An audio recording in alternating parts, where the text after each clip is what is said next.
Family law से बाबत आज बड़ी अहम जजमेंट हम डिस्कस करने वाले हैं। इसमें दो आस्पेक्ट डिस्कस होने वाले हैं। सबसे पहला आस्पेक्ट इसमें ये होगा कि अगर कोई फीमेल है तो उसका कोई राइट डिटरमिन है थ्रू निकाह नामा कि इतना उसका हक महर होगा, चाहे वो प्रॉम्प्ट हो चाहे वो डेफर हो, तो उसका लीगल स्टेटस क्या है। और दूसरा ये है कि उसकी जो कस्टडी का राइट है, राइट ऑफ हजानत, उसके बारे में ये क्या है। तो ये ऑनरेबल सुप्रीम कोर्ट की जजमेंट है, बड़ी अहम जजमेंट है, लेटेस्ट जजमेंट है, PLD 2024 सुप्रीम कोर्ट 291। ये दोनों चीज़ों को डिस्कस करती है कि वुमेन का लीगल राइट क्या है और वो डावर की हद तक क्या वो वेव ऑफ कर सकती है।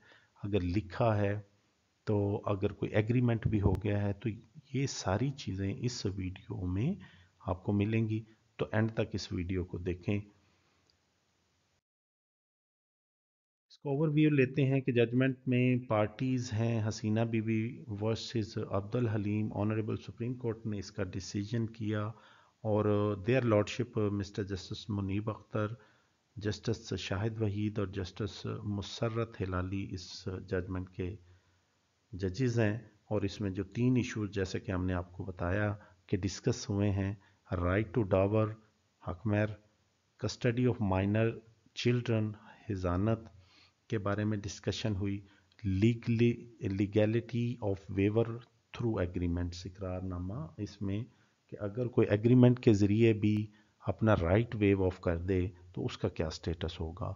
तो इसमें सबसे पहले हम देखें डावर को, जो इस जजमेंट में प्रिंसिपल सेट हुए हैं। जजमेंट आपको मिल जाएगी वेबसाइट्स पे, पाकिस्तान लॉ की भी मिल जाती है, आप लाइब्रेरी से भी ले सकते हैं। जजमेंट हमने आपको नोट करवा दी है।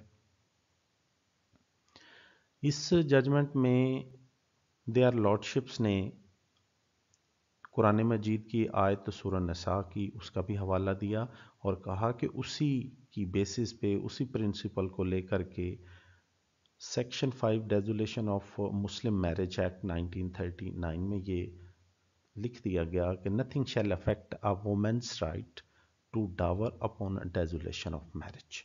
और इसमें उन्होंने जो होल्ड किया, की रूलिंग दी कि कोई भी ऐसा एग्रीमेंट जिसमें वो अपना राइट वेव ऑफ करे वो वॉइड है।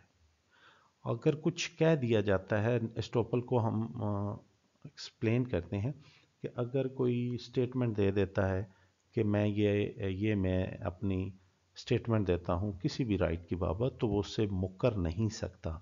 लेकिन इस जजमेंट में कहा कि अगर ऐसी कोई स्टेटमेंट आ जाती है, कोई एग्रीमेंट आ जाता है फीमेल की तरफ से, तो उन्होंने कहा है क्योंकि वो एग्रीमेंट स्टैट्यूटरी राइट के अगेंस्ट है, लिहाजा उसकी कोई वैल्यू नहीं, even no estoppel against statutory right. इसमें फिर उन्होंने एक जजमेंट है 2017 CMR 2066 उसका भी हवाला दिया और लिखा कि किसी भी एग्रीमेंट में जिसमें वोमेन के राइट अफेक्ट हो रहे हों, women should be a party.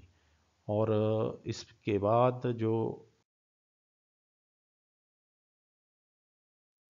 Custody हजानत के बाबत जो प्रिंसिपल उनको डिस्कस किया, और वो स्ट्रेट अवे उन्होंने कहा कि मदर का हक है कि वो अपने मेल बच्चे को 7 साल तक अपनी कस्टडी में रखे और फीमेल बच्चे को उसकी प्यूबर्टी तक। कुछ जजमेंट ऐसी भी आई हैं शादी तक है।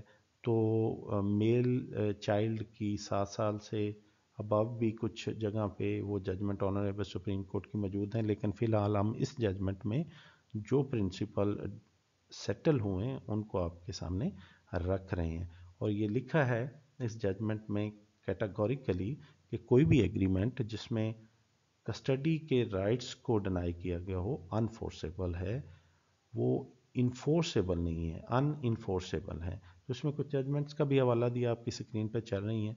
PLD 2020 SEM supreme court 508 mothers right to custody in permanent, इसका तो रेफरेंस दिया। PLD 2006 supreme court 533 agreement restricting mothers custody are avoids, जैसे कि ऊपर आपको बता दिया गया है। और ये अब क्रक्स ऑफ द मैटर हम जब डिस्कस करने के बाद इसके थोड़े से फैक्ट्स को हम डिस्कस कर लेते हैं کہ اس میں آنریبل ہائی کورٹ نے یہ جو ڈیسیجن کیا تھا اس میں ڈاور کو سیٹ اسائڈ کر دیا تھا اور مینٹیننس جو لوور کورٹ نے گرانٹ کیا تھا اس کو اپ ہیلڈ کیا تھا، لیکن سپریم کورٹ نے وہ ڈاور بھی ریسٹور کر دیا اور مدد کا رائٹ ٹو افرم جو کسٹڈی کا رائٹ مینٹیننس کا اس کو ری افرم کیا، اسے کہا کہ یہ اس کا حق ہے، اور جتنے بھی ایگریمنٹ ہوئے اس بابت اس کو انویلڈ اور ان انفورسیبل ڈکلیئر کیا۔ تو جو ہم نے پوائنٹس اوپر ڈسکس کیے ہیں اس کو ایک دفعہ پھر ریویو کر لیتے ہیں۔ نمبر 1 پہ ڈاور از وومنس ایبسلیوٹ رائٹ، کوئی ایگریمنٹ نہیں ہو سکتا اس کے انگیسٹ۔ جو کسٹڈی کا رائٹ ہے وہ بھی پروٹیکٹڈ ہے، اس کے انگیسٹ بھی کوئی کانٹریکٹ نہیں ہو سکتا۔ اور یہ کہا کہ جو public policy and Islamic law ہے will prevail over private agreements, تو court will protect women's right even if agreement claim otherwise. تو آج تک کے لیے یہی ہے، کنکلوڈ کرتے ہیں میٹر کو۔ اس میں جو لیگل پروٹیکشن وومن کو حاصل ہے وہ اس کی کسٹوڈیل ہے، وہ اس کو فنینشیل سیف گارڈ لاء نے دیا ہے، اور ایگریمنٹ کسی قسم کا بھی آ جائے تو اس کی کوئی ویلیو نہیں ہے۔ تو فائنلی آنریبل سپریم کورٹ نے وہ ان کی جو اپیل تھی وومین فیمیل کی وہ الاؤ کر دی اور ریسٹور کر دیے وومن کے rights. Thank you very much.